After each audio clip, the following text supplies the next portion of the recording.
Hello everyone. जैसे कि आपको पता है कि हमारा डेली प्रैक्टिस सीरीज चल रहा है हम इकोनॉमिक्स की जो पीजीटी के क्वेश्चन है अरिहंत का जो सेल्फ प्रिपरेशन गाइड है इनके सारे ही क्वेश्चन को हम कंप्लीट कर रहे हैं।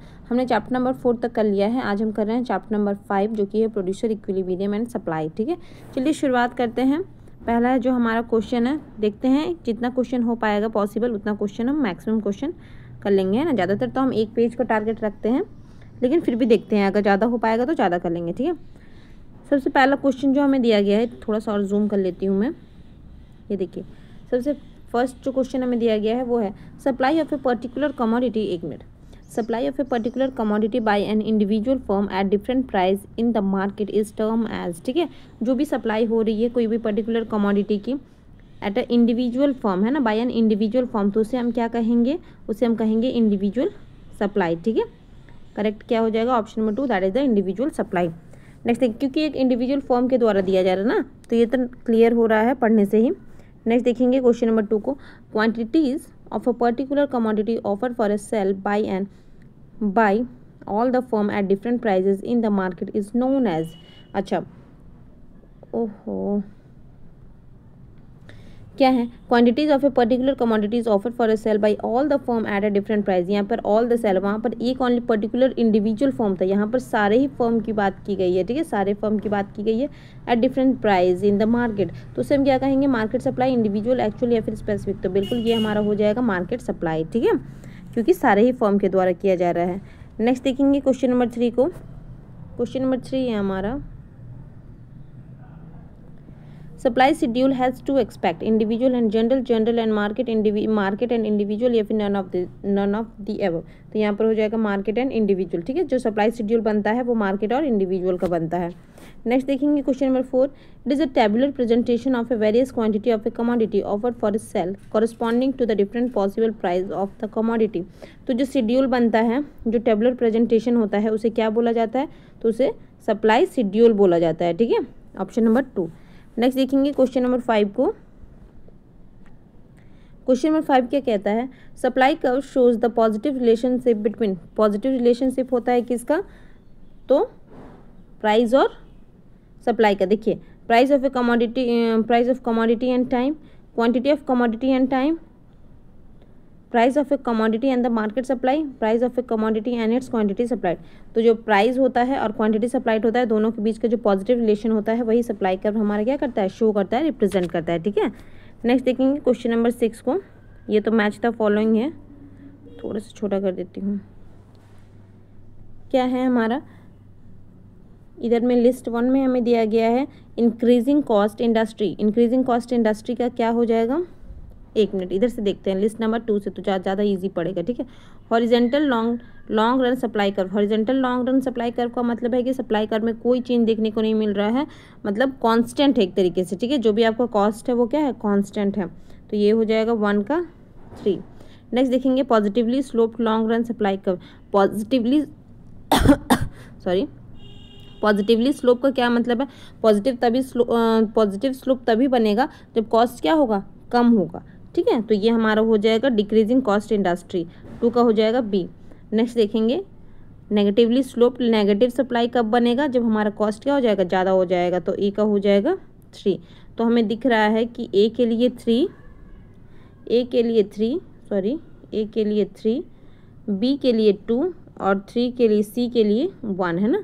तो 3 2 1, 3 2 1, ये ऑप्शन नंबर 2, 3 2 1। ठीक है, चलिए नेक्स्ट देखते हैं क्वेश्चन नंबर 7। क्वेश्चन नंबर 7 भी लिस्ट 1 लिस्ट 2 मैचिंग ही दिया गया है। देखते हैं, सबसे पहला है हमारा perfect in elastic. Perfect in elastic का क्या मतलब है कि बिल्कुल भी इलास्टिसिटी देखने को नहीं मिल रही है, तो इसका मतलब इसका वैल्यू क्या हो जाना चाहिए, 0। नेक्स्ट है परफेक्ट इलास्टिक। परफेक्ट इलास्टिक बोला गया है मतलब इन्फिनिटी। ठीक है, नेक्स्ट है हमारा यूनिट इलास्टिक सप्लाई, तो ये हो जाएगा हमारा 1, और इलास्टिक और मोर देन यूनिट सप्लाई, तो ये हो जाएगा ग्रेटर देन 1। यानी कि ए का हो गया 2, बी का हो गया 3, सी का हो गया 1 और डी का हो गया 4, यानी कि 2 3 1 4, 2 3 1 4, ऑप्शन नंबर 1। ठीक है, नेक्स्ट देखेंगे क्वेश्चन नंबर 8 को। द क्वांटिटी सप्लाइड ऑफ, एक minute, the quantity supplied of a good is जो क्वांटिटी सप्लाई हो रही है गुड की वो क्या है, ठीक है, देखते हैं। Equal to the difference between the quantity available and the quantity desired by all the consumers and producer, the same thing as the quantity demanded at each other, the amount that producer are planning to sell at a particular price during a given period, if the amount of firm will sell if it is faced no resource constant। तो ये क्या हो जाएगा, quantity supply क्या होती है, quantity supply जो होती है वो अमाउंट होता है जो कि एक प्लानिंग, मतलब जो सेलर है वो प्लानिंग करके रखता है कि इस पर्टिकुलर प्राइस में हमको इतना सेल करना है, ठीक है। तो ये हमारी क्या हो जाती है, क्वांटिटी सप्लाइड, करेक्ट। नेक्स्ट देखेंगे क्वेश्चन नंबर 9 को, the quantity supplied of a good और the service is the quantity that a producer. ये तो सेम ही क्वेश्चन है क्या, quantity supply of a goods और यहाँ पर quantity supply of a producer. अच्छा, जो क्वांटिटी सप्लाई है एक्चुअली में कितना हुआ है वो, और यहाँ पर बोला गया है कि is the quantity that is the the quantity supply of a good और a service is the quantity that a producer is the quantity, वो कौन सी क्वांटिटी होगी, तो एक्चुअल सेल तो फिर वो हो जाएगा ना,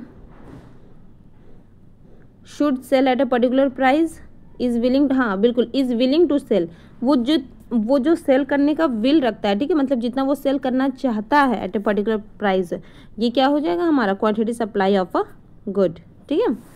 नेक्स्ट देखेंगे question number 10, a fall in the price of a good cause produced to reduce the quantity of the good they are willing to produce, this fact illustrate, ये क्या बताता है, एक मिनट फिर से पढ़ते हैं। a fall in the price of a good cause producer to reduce the quantity of a good that are willing to produce, this fact illustrate, तो ये क्या बताता है, ये सिंपली लॉ ऑफ सप्लाई बताता है, और क्या बताता है, change in supply, law of demand, लिया ये लॉ ऑफ सप्लाई, ठीक है। नेक्स्ट देखेंगे क्वेश्चन नंबर 11 को, each point on a supply curve represent, supply curve का हर पॉइंट क्या रिप्रेजेंट करता है, highest price seller can get for the each unit over time, the lowest price buyer will accept per unit of the good, the lowest price for which a supplier can profitably sell another unit, the highest price buyer will pay for the good, तो यहाँ हो जाएगा the lowest price which a supplier can profitably sell another unit, ठीक है। Next देखेंगे question number 12, question number 12 क्या कहता है, in general supply curve, generally supply curve कैसा होता है, तो generally supply curve horizontal, negative, vertical, positive, तो बिल्कुल ये पॉजिटिव स्लोप होता है, ठीक है। नेक्स्ट देखेंगे क्वेश्चन नंबर 13 क्या कहता है, क्वेश्चन नंबर 13 क्या कहता है, a supply curve shows the relation between the quantity of a good supplied and, यानी कि जो सप्लाई कर्व है वो किसके बीच का रिलेशन बताता है, quantity of a good supply का और प्राइस का, price of a goods usually supply curve negative slope he has a negative slope, price of a good तो ठीक है लेकिन नेगेटिव स्लोप थोड़ी बताता है, पॉजिटिव स्लोप होता है ना, इनकम नहीं, the price of a good usually supply का, ये बिल्कुल ऑप्शन नंबर 2 हो जाएगा ना, ठीक है। क्वांटिटी सप्लाई और प्राइस ऑफ ए गुड को बताता है, और ये जनरली कैसे होते हैं, तो पॉजिटिव स्लोप होते हैं, ठीक है। नेक्स्ट देखेंगे क्वेश्चन नंबर 14 को, a supply curve differ from a supply schedule because a supply curve कैसा होता है, सप्लाई शेड्यूल से ही सप्लाई कर्व बनता है, लेकिन सप्लाई शेड्यूल जो होता है वो टेबुलर प्रेजेंटेशन होता है, और सप्लाई कर्व जो होता है वो ग्राफिकल प्रेजेंटेशन होता है, ठीक है। तो ये क्या है, a supply curve differ from a supply schedule because the supply curve is a graph and the supply schedule is a table, बिल्कुल यही तो ऑप्शन है, मतलब यही आंसर हो जाएगा, ठीक है। नेक्स्ट देखेंगे क्वेश्चन नंबर 15, क्वेश्चन नंबर 15 क्या कहता है, which of the following is not held constant while moving along a supply curve, which of the following is not held constant, ठीक है, इसमें से कौन सा कांस्टेंट नहीं होगा while moving a supply curve, ठीक है, जब सप्लाई कर्व में मूवमेंट होगा तो कौन सी चीज़ कांस्टेंट नहीं रहेगा, price of a resource used in the production, expected future price, the number of seller, या फिर the price of good itself, तो यहाँ पर क्या हो जाएगा, the price of good itself, ठीक है।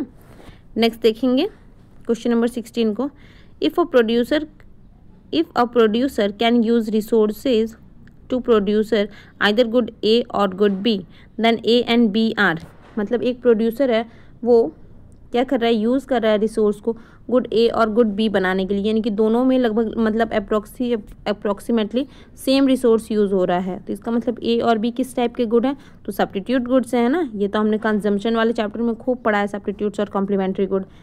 तो यहाँ पर क्या हो जाएगा, सब्स्टिट्यूट इन कंजम्पशन, नहीं कंजम्पशन की बात नहीं की गई है ना, सब्स्टिट्यूट्स इन प्रोडक्शन होना चाहिए, सब्स्टिट्यूट्स इन प्रोडक्शन, बिल्कुल ये हो जाएगा। ठीक है, ऑप्शन नंबर 4। नेक्स्ट देखेंगे क्वेश्चन नंबर 17। अच्छा 17 तो है नहीं पूरा, फिर नेक्स्ट पेज में हमें जाना पड़ेगा। कितना टाइम हो गया, चलिए आज के लिए वीडियो को यही ख़त्म करते हैं। नेक्स्ट पेज हम लोग नेक्स्ट क्लास में करेंगे। तब तक के लिए thank you for watching, thank you, bye bye.